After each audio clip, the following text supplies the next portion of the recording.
सबसे fast update के लिए सब्सक्राइब करें फर्स्ट इंडिया यूट्यूब और हाँ, बेल आइकन दबाना ना भूलें। नमस्कार, मैं हूं आपके साथ दिव्या तिवारी।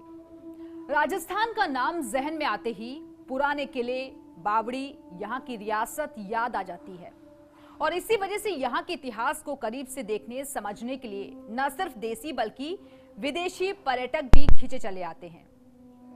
लेकिन क्या आप जानते हैं कि इस राजस्थान में भी कई ऐसी हॉन्टेड जगह हैं जिनके बारे में कई भूतिया किस्से कहानियां मशहूर हैं। लेकिन अगर आप भी यहां घूमने की सोच रहे हैं तो उससे पहले यहां के बारे में जान लेना बहुत जरूरी है, क्योंकि कुछ जगह ऐसी भी हैं जहां आज भी लोग जाने से बचते हैं और दिन ढलने के बाद तो यहां लोगों के आने की ही मनाही है।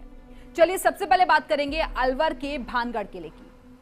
जयपुर से 85 किलोमीटर दूर अलवर जिले में स्थित भानगढ़ किला सिर्फ भारत का ही नहीं बल्कि एशिया की सबसे डरावनी जगहों में शुमार है। यही नहीं, भारतीय पुरातत्व सर्वेक्षण संस्थान ने भी इस किले में सूर्यास्त के बाद और सूर्योदय से पहले जाने पर रोक लगा रखी है। इस किले के बारे में कई कहानियां हैं। कहा जाता है कि भानगढ़ की राजकुमारी रत्नावती बहुत सुंदर थी और इसी सुंदरता पर एक तांत्रिक भी फिदा था। जिस दुकान से राजकुमारी के लिए इत्र जाता था वो उस दुकान में गया और उस बोतल पर जादू कर दिया जो राजकुमारी के लिए भेजी जाने वाली थी। राजकुमारी को बोतल मिली तो सही, लेकिन एक पत्थर पर गिरकर टूट गई।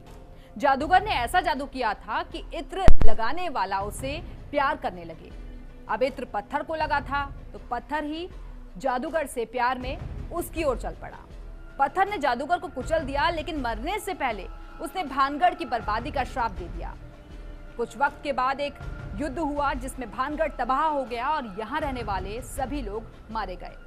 कहा जाता है कि रात में भानगढ़ पर भूतों का साया रहता है। किले में चिल्लाने, रोने की आवाजें, चूड़ियों के खनकने की आवाजें और कई तरह की परछाइयां आज भी दिखाई देती हैं। अब बात करेंगे जैसलमेर के कुलधरा गांव की। भारत की पारंपरिक जमीन में कई ऐसे राज दफन हैं जो कई वर्षों या कहें सदियों बाद आज भी उसी तरह ताजा और अनसुलझे हैं जितने पहले कभी हुआ करते थे। ऐसा ही एक राज दफन है राजस्थान के एक छोटे से गांव कुलधरा के भीतर।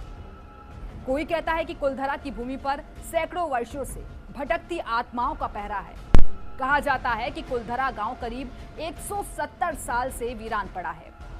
कुलधरा में कोई भी शख्स अकेले जाने की हिम्मत नहीं जुटा पाया, लेकिन आज भी यहाँ आने वाले लोगों को महिलाओं की चूड़ियों की आवाज सुनाई देती है।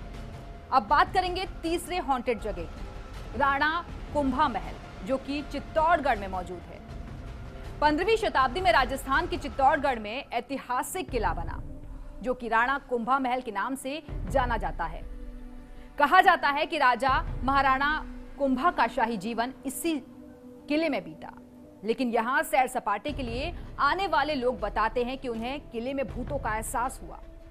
इतिहास पर अगर नजर डालें तो दिल्ली के सुल्तान अलाउद्दीन खिलजी ने कुंभा महल पर हमला किया तो यहाँ की महारानी पद्मिनी ने 700 महिला अनुयायियों के साथ जौहर कर लिया था, जिसकी कहानी फिल्म पद्मावत में भी आपने देखी थी।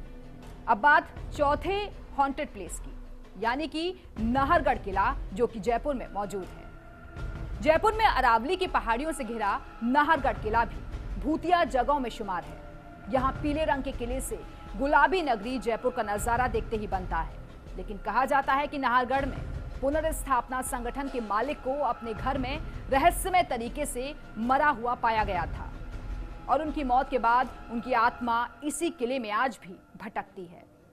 अब बात करेंगे पांचवें और आखिरी हॉन्टेड प्लेस की, यानी चांद बावड़ी, जो कि बांदीकुई में मौजूद है। दौसा जिले के बांदीकुई में आभानेरी गांव में मौजूद चांद बावड़ी एक भूतिया जगह है। इससे जुड़े भी कई किस्से कहानियां हैं। कहा जाता है कि चांद बावड़ी एक रात में भूतों ने बनाई थी, लेकिन ये जगह इतनी बड़ी और विशाल है कि इसे बनाने में कई साल लग गए। चांद बावड़ी में 3500 से ज्यादा सीढ़ियां हैं, जिनसे नीचे जाने पर अजीब सा डर महसूस होता है और कहा जाता है कि यहाँ एक भूत है जो आपको सीढ़ियों पर चढ़ने नहीं देता। इसी वजह से लोग इस जगह पर भी रात में जाने से बचते हैं। तो ये थी वो 5 हॉन्टेड जगह। हालांकि इन जगहों पर भूत है या नहीं, इसकी पुष्टि हम नहीं करते। नमस्कार।